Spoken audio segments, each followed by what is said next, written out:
In this video, I'm going to show you how to always end your songs at the perfect time. And it's very easy, so let me show you in Premiere Pro. So now we're in Premiere Pro, we're going to drag our song to the timeline. And let's go, for example, we have this song right now. Let's say I wanted to end it right here. So I'm going to cut, and you see how that ends now. Oh, it's very abrupt, and it doesn't really feel smooth. So to fix that, we're just going to go like a little bit here. We're going to make a cut, and then we're going to nest this clip right here.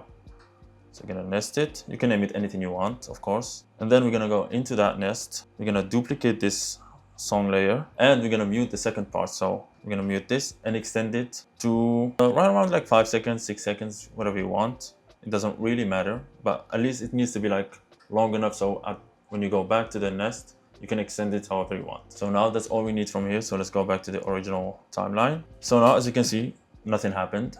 So to do that, let's just extend the nest for a little bit. Pretty much you need to extend it however you want the decay to last. So we're gonna extend it to like, I don't know, maybe like 2 seconds here.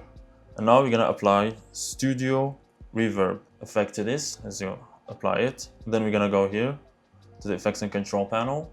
We're gonna click on the custom setup. We're gonna click to edit, and we go to the decay, and we're gonna basically like increase this to the max, which is like 10,000 milliseconds. So that's all we need from here. And now let's listen to this. So as you can see, it's much smoother. It doesn't end like very abrupt. And to make it even better, we can add some sound effects to it, so it's like blends in together. So let's bring those sound effects here. So now we have our sound effects, so let's just add them to the timeline. Let me just lower this so you can have space here so you can see better. Let's just add this deep impact. And now, as you can see, like I haven't done anything. I just randomly put it on the timeline, and it feels like much better. But we're not gonna just do that. Let me just cut it right here. Let me see the other one, because it has different ones. So actually, I'm just gonna go with the first one, just so we can make this video shorter. And let's go with this. This is like a riser. So I like this. I'm just gonna extend it a little bit, and then maybe like around -20. So the volume is very low. So because these risers are very like loud, so you can lower it a lot like this. Yeah. And then we're gonna lower the hit. We're gonna basically put it at the end. Let me go back and fix this so it ends at the same time as the music as well. And like this. Let's see.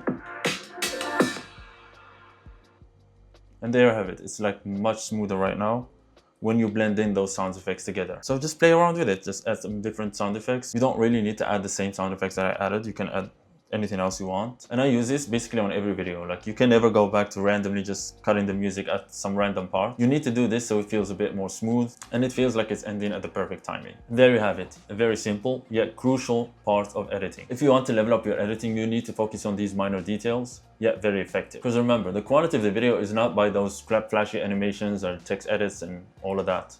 It's actually what you don't see in the video, which is like sound design and smoother transitions and stuff like that. So I'll leave it at that, and I'll see you in the next video. Peace. Boop.